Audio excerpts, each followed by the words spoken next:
Quero compartilhar com você esse texto bíblico aqui do Salmo 125, verso 1. Os que confiam no Senhor são como o monte Sião, não se abala, firme para sempre. Esse é um texto bíblico muito interessante. Fala que o monte não se abala, e este abalar dá a ideia, ou a ideia que ele quer dar, esse abalar, é não fugir. Está firme para sempre, não foge. Então, os que confiam no Senhor não precisam fugir. Não fujam. Como o monte Sião, firme para sempre. Confie no Senhor. Derrame toda a sua confiança nele. Tenho certeza que sua vida vai ter um outro sabor, um outro gosto. Tenho certeza absoluta. Este é o programa Reavivados por Sua Palavra, aqui da TV Novo Tempo. A gente está todos os dias às 6 da manhã, na telinha, e depois a repetição às 3 da manhã. Tem muita gente estudando a Bíblia conosco. De vez em quando passo em alguns lugares e as pessoas dizem: pastor, eu estudo, tenho um caderninho, anoto tudo ali, todo o caderninho. Teve uma moça que mostrou um caderninho de toda a Bíblia, aliás, era mais de um caderno, de toda a Bíblia. Que bacana isso. Alguns anotam na Bíblia, fazem algumas anotações, do jeito que você quiser. Mas é importante estudar a Bíblia Sagrada. Você acorda, arruma a cama, estuda a Bíblia e sai para ser Jesus para as pessoas. Esse é o nosso moto. Estamos no YouTube, canal Reavivados por Sua Palavra NT. Se não está inscrito ainda, vá lá, se inscreva, clique no sininho para ter as novidades. Aí você vai poder compartilhar também o programa com outras pessoas, nas suas listas de comunicação. Estamos no NT Play, estamos no Spotify, no Deezer, para você ouvir. Nesses últimos 2, a partir de Gênesis. Lá no YouTube, toda a Bíblia gravada para você poder ler, reler ou ouvir os nossos programas. E graças aos Anjos da Esperança, nós podemos pregar o Evangelho em português e espanhol, no rádio, na TV, nas mídias sociais e nos cursos bíblicos. Se você quiser também fazer parte desse grupo, nos ajudar com as ofertas, basta usar esse número telefônico aqui e entrar em contato conosco, tá bem? Por causa dos Anjos da Esperança, a gente pode oferecer para você vários materiais, entre eles essa revista, que é mais nova. Deus me ouve? Ouve sim, ouve sim. Deus tem o maior prazer de ouvir aqueles que se dirigem a Ele. Essa revista tem um conteúdo maravilhoso para você estudar, é um estudo bíblico, é uma revista, mas é um estudo bíblico e você pode tê-la gratuitamente. Basta você escrever uma mensagem para o nosso site, novotempo.com/escola bíblica, bem fácil, né? Ou para este número de WhatsApp. Dá o seu nome, endereço, complete aí, tanto num como no outro, você vai ter que dar um nome e um endereço para a revista chegar até você pelo correio, tá bom? E enquanto a revista não chega, você pode pedir o nosso curso pelo WhatsApp. É o curso Vida Espiritual. Aqui aparece o número, aparece um QR Code, você pode aproximar, aí você sabe o que fazer com o QR Code, ou se não pelo WhatsApp, mandar mensagem: eu quero estudar o Vida Espiritual. Na hora ele já baixa no seu WhatsApp e você já começa a interagir, as primeiras lições e perguntas. É muito gostoso, é muito legal mesmo, vale a pena. Eu já fiz o curso, eu queria ver como é que era essa questão, bem rápido. Aí chega a revista, pronto, você já tem um curso feito da Palavra de Deus pelo WhatsApp. Bom, nós vamos para um intervalo rápido e vamos voltar com um lindo cântico de Davi. É um salmo também, o Salmo 18. E neste cântico, no capítulo 22, nós vamos aprender muitas lições bonitas que ele coloca de coração a coração quando canta para Deus. Não sai daí, a gente volta já já.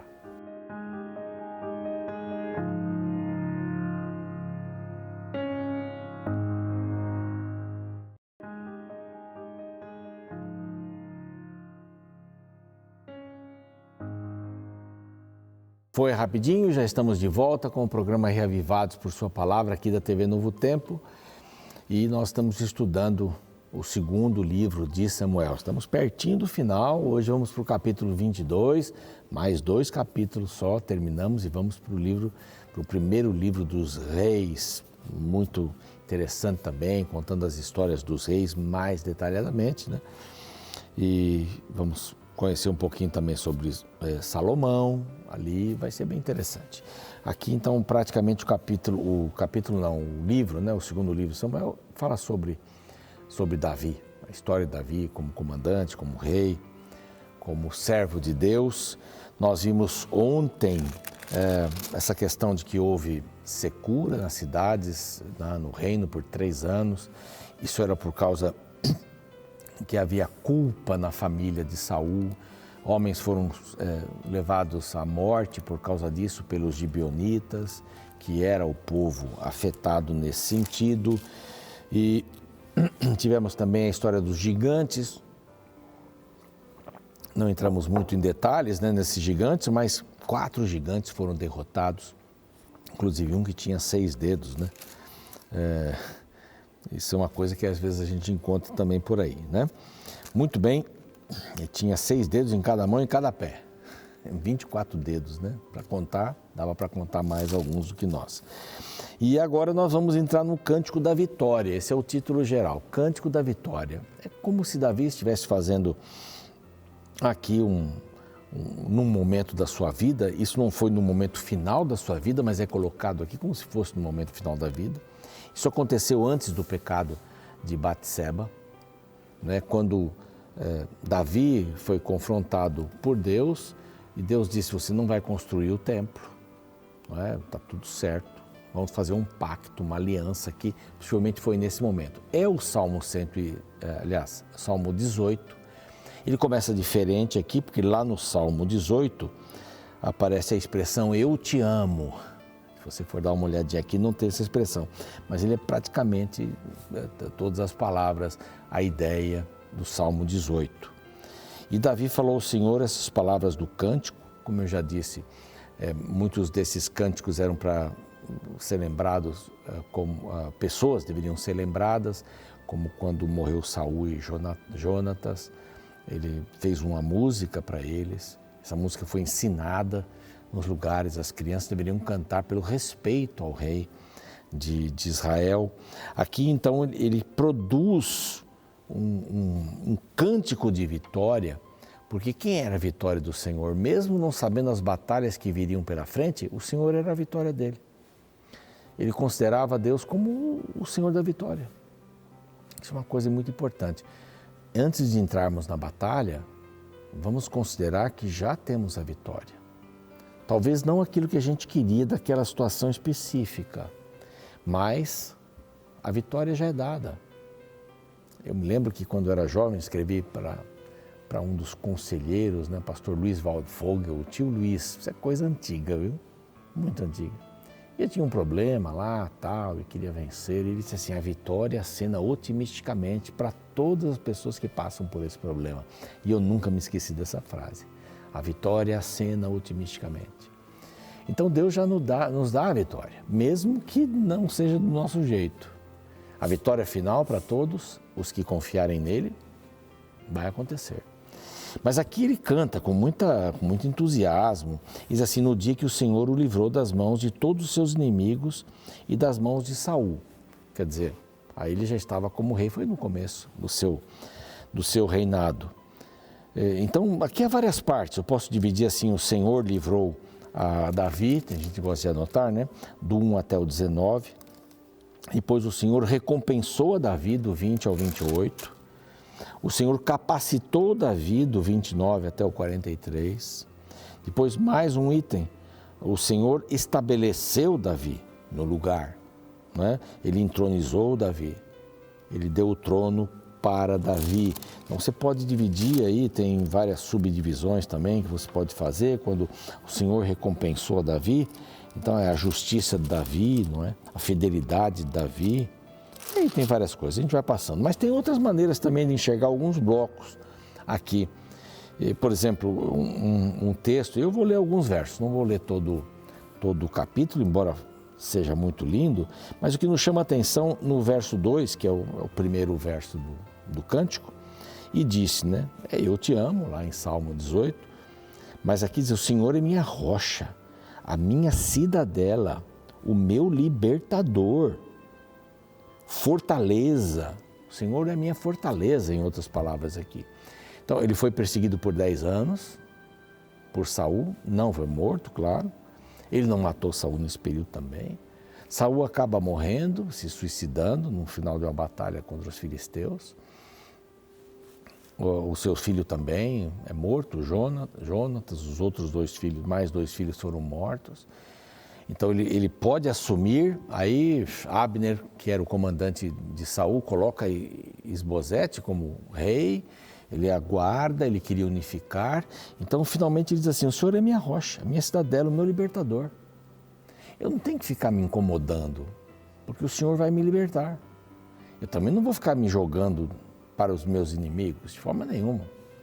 Mas o Senhor é o meu libertador, é minha fortaleza, minha rocha, minha cidadela. O Senhor é quem me protege. Essa é a primeira, ele dá abertura neste bonito salmo, nesse cântico, dessa forma. E ele fala de outra coisa, invoco, verso 4, invoco o Senhor, digno de ser louvado, e serei salvo dos meus inimigos. Essa era a alegria dele, né? Depois o verso 7, na minha angústia invoquei o Senhor, clamei o meu Deus, ele no seu tempo, qual tempo? No meu tempo? Não, ele no seu tempo ouviu, no seu templo, olha aí, já mudou aqui, no seu templo, mas depois eu vou falar de templo lá na frente, no seu templo ouviu a minha voz, Deus ouve a minha voz, e o meu clamor chegou aos seus ouvidos. Então não tem essa de Deus não me ouvir. Até o título da revista que a gente oferece aqui é esse, né? Deus me ouve? Claro que ouve. Na minha angústia invoquei o Senhor. Ele não vai ouvir você na angústia. E se Ele ouve você na angústia, não vai ouvir você quando está tudo bem, aparentemente. Então Deus ouve. Deus é minha fortaleza, Deus me ouve. Aqui, vamos lá para o verso 17, tem tanta coisa, Ele espalhou os meus inimigos, né? Inimigos espalhados são inimigos fracos, vencidos. E é Deus quem cuida dos meus inimigos. O maior inimigo que eu tenho, muitos dizem assim, o maior inimigo que você tem é você mesmo. Na realidade, o maior inimigo que eu tenho se chama Lúcifer, Satanás, como você quiser aí. Mas realmente, se eu permito que ele dirija minha vida, eu sou o meu pior inimigo, né? Aqui então no verso 17 diz assim, do alto me estendeu ele a mão e me tomou. Olha que coisa bacana. Ele estendeu a mão e me tomou. O que isso significa? É que você, estando em perigo, precisa de uma mão para subir, não é? Num penhasco, subir para algum lugar, e ele estende a mão. Está estendendo a mão. Eu gosto de algumas gravuras que mostram justamente isso, a mão do Senhor estendida e alguém pegando ali firmemente. Ele estendeu a mão para o apóstolo Pedro, quando ele estava afundando lá no mar, estendeu a mão. Estendeu a mão para abençoar, estendeu a mão, do alto me estendeu ele a mão e me tomou, tirou-me das muitas águas. Oh, estou me afogando aqui, tirou-me das muitas águas. Livrou-me do forte inimigo, dos que me aborreciam, porque eram mais poderosos do que eu. O diabo é mais poderoso que você, tenha certeza absoluta disso. Mas o Senhor livra você desse mal, estende a mão e tira você. É muito legal, né? O Senhor recompensa Davi, trouxe-me, verso 20, para um lugar espaçoso, livrou-me porque ele se agradou de mim. A graça de Deus. Aqui interessante o verso 21 também, retribui-me o Senhor segundo a minha justiça, recompensou-me conforme a pureza das minhas mãos. Qual é a minha justiça? É zero. Por isso que ele vai atrás de mim, ele precisa me dar alguma coisa, porque meu balde está vazio. Então a justiça, as consequências de estar nas mãos de Deus é ter mãos limpas. As consequências de estar nas mãos de Deus é ter um coração justo, justificado, melhor dizendo, pela fé. Olha o verso 22, pois tenho guardado os caminhos do Senhor e não me apartei perversamente do meu Deus. Senhor, eu sou fraco, por isso que eu tenho que andar nos seus caminhos. Simples assim. Eu sou tão fraco que eu preciso andar nos seus caminhos. Eu vi uma frase interessante, tu diz assim, a pessoa é tão pobre que ela só tem dinheiro. Interessante isso, né? Ela é tão pobre que ela só tem dinheiro. A gente precisa ter mais coisas, né? Muito mais coisas. Aqui a gente encontra o verso 26, 27. Para com o benigno, benigno te mostrarás. Com o íntegro, também íntegro. Com o puro, puro te mostrarás. Com o perverso, inflexível. Interessante isso, né? O Senhor corresponde à nossa oração. E com respeito ao perverso, ele é inflexível. O perverso tem juízo, todos nós teremos, mas o perverso tem juízo. Tu salvas o povo humilde. Muito legal, né? E abates os altivos. Quem é humilde? O que é humilde na Bíblia? Humilde na Bíblia não é a pessoa assim, sim, querida, sim, querido, tá bom. Não é essa pessoa.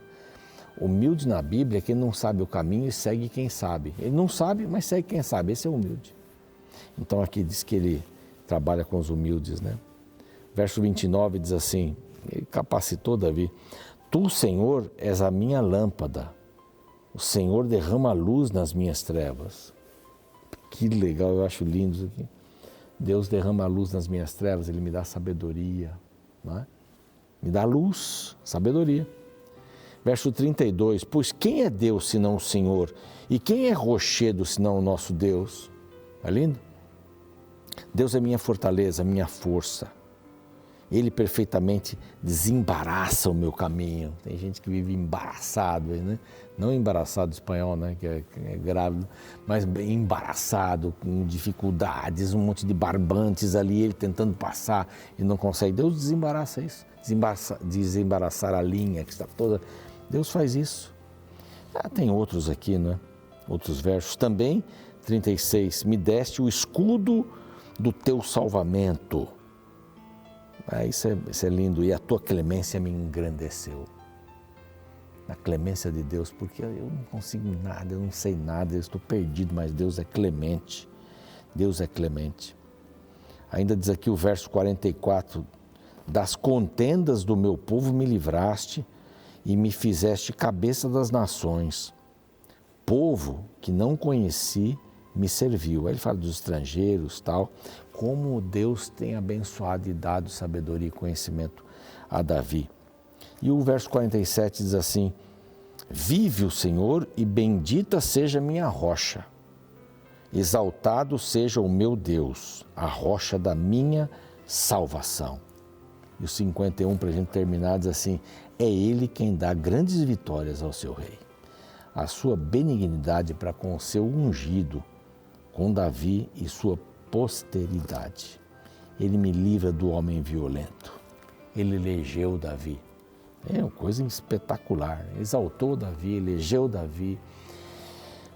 Humilhou Davi quando precisava ser humilhado também, para reconhecer o seu erro. Deus maravilhoso. A maior intenção dele era colocar este rei que queria viver nas suas mãos. Davi foi chamado de amigo de Deus, mesmo tendo pecados na vida.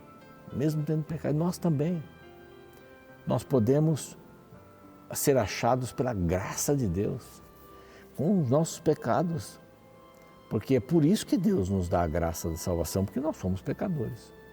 Ir a Ele, ter a certeza e que cada um tenhamos um cântico de gratidão, de vitória.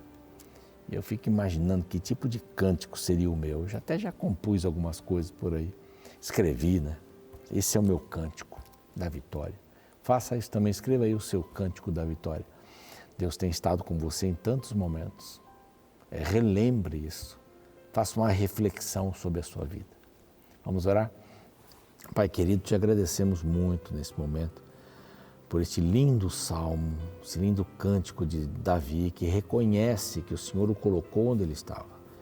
Ele não subiu ali pelos esforços dele mesmo, o Senhor o colocou. Ele foi ungido quando era um rapazote, era novo. O Senhor via nele toda esta possibilidade. E assim o Senhor faz conosco. O Senhor olha para nós e vê todas as possibilidades que nós poderíamos ter, viver na Tua presença, na Tua direção. Abençoa cada um, em nome de Jesus. Amém. Muito bem, a gente vai ficando por aqui. O programa segue amanhã. Vamos voltar com o capítulo 23. É o penúltimo capítulo do segundo livro de Samuel. Até lá.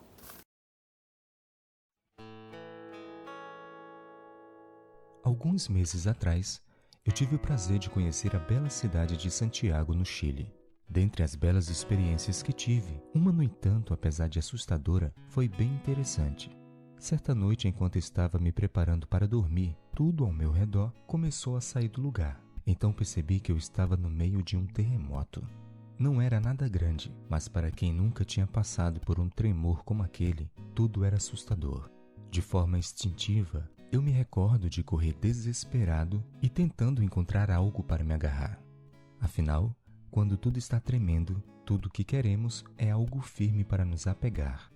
Este evento me ajudou a compreender algumas passagens da Bíblia que falam da vida espiritual, a qual muitas vezes passa por turbulência e nos força a procurarmos um lugar seguro para nos proteger.